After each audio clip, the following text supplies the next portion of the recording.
Adeleke must do more than dancing this time around if he desires trust of winning that election.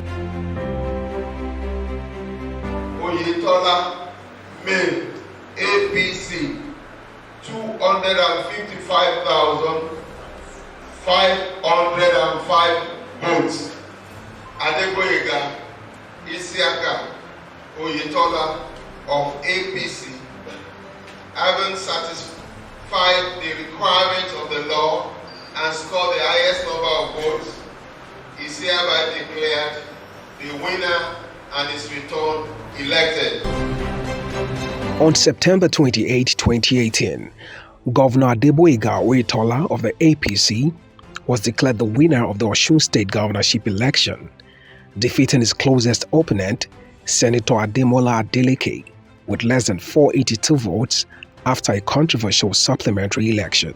Governor Oyetola of the APC scored a total of 255,505 votes, while Senator Adeleke of the PDP scored a total of 255,023 votes. The two men are ready to lock horns again in the 2022 governorship election, and the question of who takes the crown to lead Osun State for another 4 years comes to mind. The journey to this point has not been smooth for the two major contestants. Incumbent Governor Oyetola has had to battle with his former benefactor and the former governor of the state, and Nigeria's Minister of Interior, Ogbeni Rauf Aregbesola, to clinch the ticket.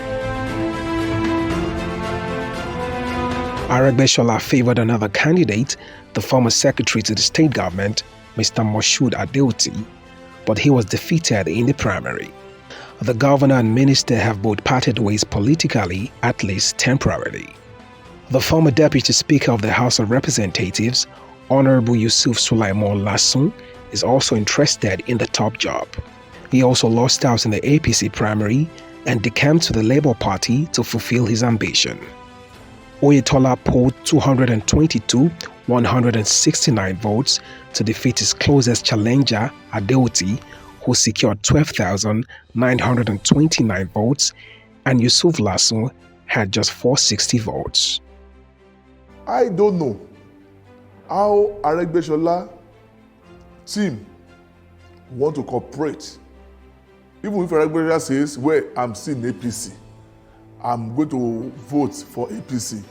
But how much has he convinced his loyalists that a chunk in APC caucus to vote for Oyetola? Some of them are still very disgruntled, and have not seen much done by the party to reconcile a large number of Aregbesola followers in APC, at least to vote or to support Oyetola. The reconciliation is nil. On the other hand, Ademola Adeleke of the PDP did not also get his ticket without a tough duel with Omoba Dotun Babayemi. Both candidates emerged as flag bearers of the PDP parallel party primaries in the state. Adeleke in the process lost thousands of his former supporters in the primary to a faction led by the former governor of the state, Brigadier General Olagunsoye Oyinlola. Oyinlola backed Babayemi to clinch the PDP ticket. He's a senator, and the sum of the people at the national level of the party seem to support him. But well, at the same time, it's too early to begin to forecast who can have the day.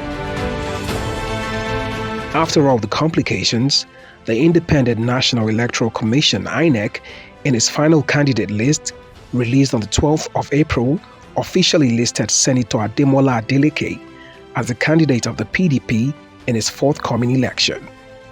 On the PDP aspect, yes, Adeleke had an impressive outing in 2018. An impressive outing, so to say. You know, because of a run, well, many believe that he won the election. But we should not go back to that. He is still the same man. But things have changed. So if Adeleke wanted or desires to have the same performance as he did in 2018, he must understand the current scenario in Osun State and play along. What I'm saying that he must work harder.